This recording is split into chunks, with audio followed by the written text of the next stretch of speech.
یہ جناب فاروق اعظم فرمایا کرتے تھے کہ کاش کہ میں ابو بکر کے سینے پہ اگنے والا بال ہوتا۔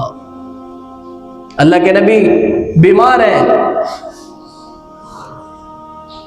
اور حضرت عباس گئے کہ حضور عشاء کے نماز کا وقت ہو گیا ہے، صحابہ انتظار کر رہے ہیں۔ حضرت علی گئے، یا رسول اللہ عشاء کا نماز کا وقت ہے، دور دور سے صحابہ آئے ہوئے ہیں، نماز پڑھانی ہے۔ تیسری بار حضرت فضل بن عباس، حضور نماز کا وقت ہو چکا ہے، نماز پڑھانی ہے، سنو میرے نبی کا فیصلہ۔ فرمایا مرو ابا بکر یصلی بالناس، کہ کہو ابو بکر کو میری جگہ پہ نماز پڑھائے، کہو ابو بکر کو میرے مصلی پر نماز پڑھائے۔ اما عائشہ کہہ رہی ہیں یا رسول اللہ میرا ابا بڑا رقیق القلب ہے، ان کا دل بڑا نرم ہے، وہ آپ کے مصلی پر کھڑے ہونے پر تاب نہیں لا سکیں گے، وہ آپ کے مصلی پر کھڑا ہونا ان کے دل پر بڑا گرا گزرے گا حضور۔ فرمایا نماز تو ابو بکر ہی پڑھائیں گے۔ اور پھر ایک موقع ایسا بھی آیا کہ صحابہ نے کہا کہ نماز ہی پڑھانی ہے۔ عمر کی کوئی کم حیثیت ہے جن کے بارے میں حضور نے فرمایا ہے لو کان بعدی نبی لکان عمر، کہ اگر میرے بعد کوئی نبی ہوتا تو وہ عمر ہوتا۔ یہ کوئی کم حیثیت ہے؟ تو لوگوں نے جناب عمر کو آگے کر دیا کہ عمر آپ نماز پڑھائیں۔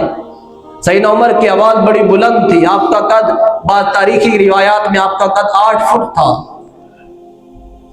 اور آپ نے اللہ اکبر کہا تو حضور حجرے کے اندر سے پکار اٹھے لا ہرگز نہیں، فرض نماز کو مؤخر کیا گیا، نہیں نہیں یہ نہیں ہو سکتا، یہ نہیں ہو سکتا، عمر کو پیچھے کرو، عمر کو پیچھے کرو، ابو بکر کو آگے کرو، یہ میرے رب کا فرمان ہے، یہ میرے رب کا فیصلہ ہے، ابو بکر کے سوا میرے مصلی پر کوئی کھڑا نہیں ہو سکتا، یہ میرے رب کا فیصلہ ہے جس جماعت میں ابو بکر ہو۔ اور یہی فیصلہ امام علی نے رضی اللہ تعالیٰ عنہ نے جناب فاطمہ الزہرا رضی اللہ تعالیٰ عنہ کے جنازے پر سنایا لوگوں کو۔ سیدہ فاطمہ کا جنازہ لایا گیا اور مصلی بچھا دیا گیا، لوگ سید علی المرتضیٰ کی طرف دیکھ رہے ہیں کہ آپ شوہر رسول، آپ شوہر ہیں جناب فاطمہ الزہرا کے، آپ امام المتقین، آپ باب العلم، آپ فاتح خیبر، آپ شیر خدا، حضور تشریف لائیے، اپنی بیوی کی نماز جنازہ پڑھائی۔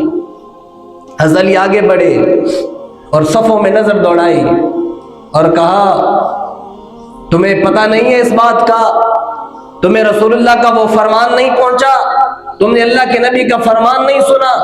کون سا؟ امیر المومنین کون سا؟ اے علی بن ابی طالب کون سا؟ کہ میرے نبی کا فرمان ہے جس جماعت میں ابو بکر ہو اس جماعت میں مصلی پر ابو بکر کے سوا کوئی کھڑا نہیں ہو سکتا۔